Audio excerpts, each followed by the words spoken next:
Hey, you know what? The administration in the U.S. today, the new administration and the governors in so many Democrat states, they are screwing the country up. They truly are. They're working hard at it. I think the Statue of Liberty one day is going to give it up and say, there's no more liberty. I'm going back to France. Why not? I mean, this thing is nuts. And then you have this Alexandria somebody who says, I want $93 trillion to help the green stuff, right? The big green deal. It's a stupid deal. These people continue to walk among us. I mean, 93 trillion, that's hard to even say. Who does that? Where does that come from? I think the national debt right now is 22 or 23 trillion. She wants to put in 93 trillion. Whose money are you spending? Nobody's. Nobody has that much money.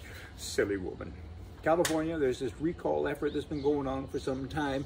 They went out and they raised more than 2 million signatures. They only needed about 1,495,000. And now they're good, right? But here's the rub in all of this stuff. It's complex. Of course it's complex because it's Democrats are in charge of it, more or less, right?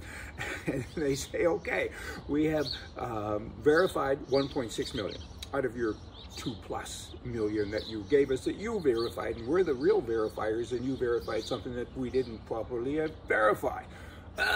This is kind of what they're about, right? And now you have another phase.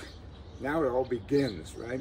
Now you need a 30 business day period, which is really 40 days or whatever that number is, and voters may submit written requests to remove their names from the recall petition. I've changed my mind, now I want to pull it back. So that's a month and a half for that. And then, if that passes the test, the Department of Finance gets another 30 days, business days, to estimate the cost of the election. Really? And after that, there's another 30 calendar days, this time, for another committee to review the estimates, and then they pass them over to the lieutenant governor, who in turn will eventually set the date for the election. And when all that's done, you know what? You might as well have waited until the regular election comes anyway. Very, very painful.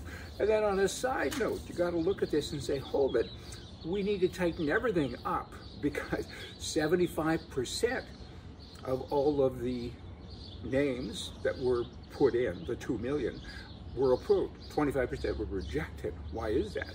Isn't that funny how Democrats require signature verification for this recall effort against a Democrat governor and administration, but they refuse to require signature verification for general elections?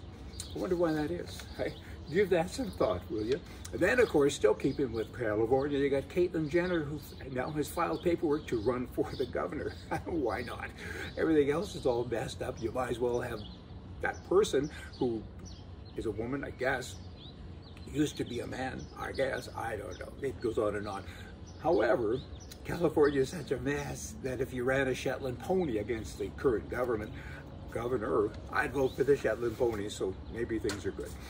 I got an email in Canada just the other day from the Conservative Party, and they say the Liberals want to regulate social media, website, blogs, TV, radio, and the press.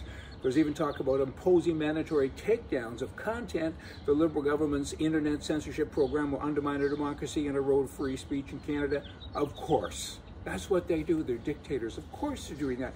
But here's the real rub on that. This email is coming from the man that would be the leader of the Conservative Party, who's also a dictator. Okay? This comes from the guy who asked his party to vote on climate change, doesn't like the outcome of that vote, so he does what he wants anyway, and he calls it a different name, right? Instead of calling it a pig, I'm going to call it Porky. I mean, that's what he's doing. That's what he's all about. He kicks members of his caucus out because they say things that he doesn't approve of. It's all right if you have an opinion, but it's got to be the same as mine, right? He provides freedom of speech as long as you say what he wants you to say. So really? And you're sending emails? I mean, come on. The test is when who you are meets who you could have been. And you could have been Aaron O'Toole. You could have been a leader. You could have been a conservative. You belong to the Conservative Party. That's fraud, because you're not a conservative. Fraud is when you do something or are something that you're not. Did you get that? I will continue to fight for freedom of speech. It's important, right? Whether I agree or disagree with you, that doesn't matter. You have the right to do and say and believe in what you want. And I don't agree with most of you in terms of you liberal guys I'm talking about, but you know, the radical left and this cancel culture stuff, they can't be the judge and jury of free speech and freedom. They can't be.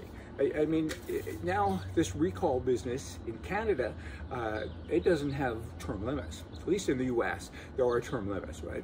Eventually you can get over it and kind of move along. In Canada, there's no such thing. William Lyon Mackenzie King, he was 21 years as the Prime Minister. That's too long. There's so much talent in the country.